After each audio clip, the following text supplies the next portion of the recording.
Terima kasih Anda masih bersama kami di Kompas Siang. Saudara, kasus jual beli jabatan di Tanjung Balai, Sumatera Utara makin jadi sorotan. Tidak cuma penyidik Komisi Pemberantasan Korupsi yang terlibat, kasus ini juga menyeret nama Wakil Ketua DPR Aziz Samsudin yang terkini. Kemarin, Koordinator Masyarakat Anti Korupsi Indonesia Boyamin Saiman menyebut Wakil Ketua KPK Lili Pintauli Siregar pernah dihubungi Wali Kota Tanjung Balai.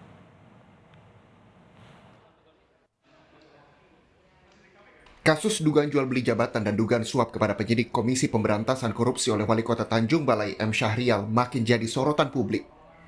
Setelah Koordinator Masyarakat Anti Korupsi Indonesia atau MAKI, Boyamin Saiman menyatakan mendapatkan informasi adanya komunikasi antara Wakil Ketua Komisi Pemberantasan Korupsi Lili Pintauli Siregar dan Wali Kota Tanjung Balai M. Syahrial. Boyamin minta Dewan Pengawas KPK segera memproses temuan ini. Apakah ada pelanggaran kode etik pimpinan KPK yang dihubungi pihak yang terlibat kasus korupsi?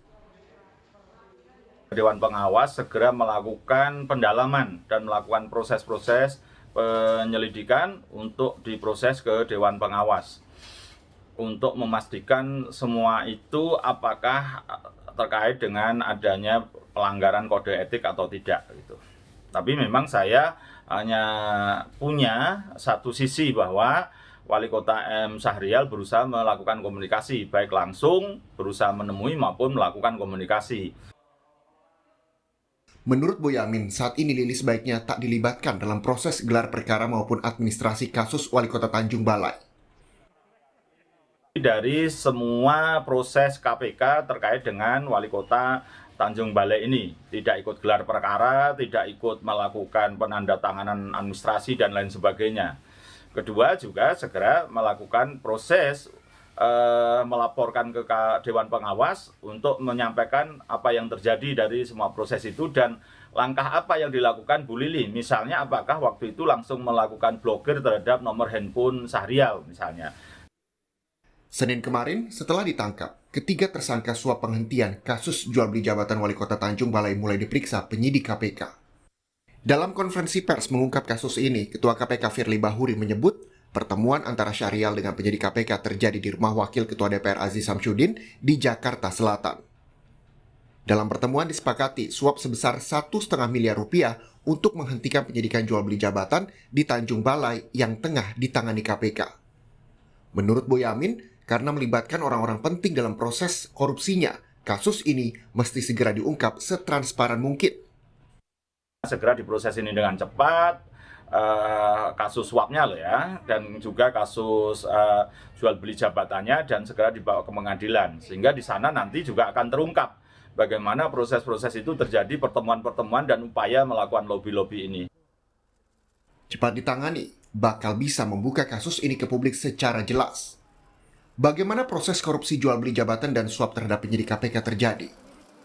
Dan apakah betul ada keterlibatan elit politik serta pimpinan KPK? Tim Liputan, Kompas TV. Ada rekan kami, jurnalis Kompas TV Feni Sinuraya yang memantau perkembangan penyidikan kasus korupsi di Tanjung Balai dan respons KPK atas pimpinannya yang disebut berkomunikasi dengan Wali Kota Tanjung Balai. Feni, apa tanggapan Dewan Pengawas soal adanya pimpinan KPK yang dihubungi Wali Kota Tanjung Balai M. Syahrial saat terjadi atau terjerat kasus jual beli jabatan di Tanjung Balai?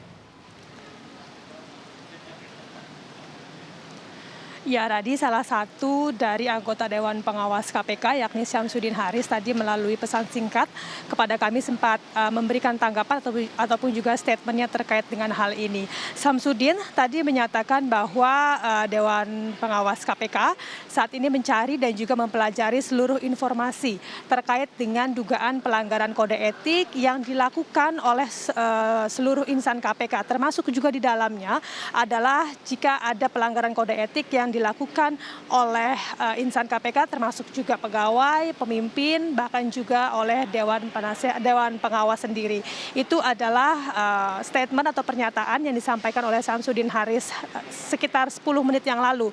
Tadi berbalas pesan dengan kami. Sementara kalau dari pimpinan KPK atau bahkan dari pihak Komisi Pemberantasan Korupsi sendiri hingga saat ini masih belum memberikan statementnya terkait dengan tudingan dari masyarakat anti korupsi Indonesia bahwa adanya dugaan salah satu pimpinan KPK yakni Lili Pintauli Siregar melakukan komunikasi dengan Muhammad Syahrial yang merupakan tersangka sekaligus juga wali kota Tanjung Balai. Jadi kita masih menunggu atau setidaknya komentar atau pernyataan dari KPK masih ditunggu terkait dengan adanya tudingan komunikasi ini.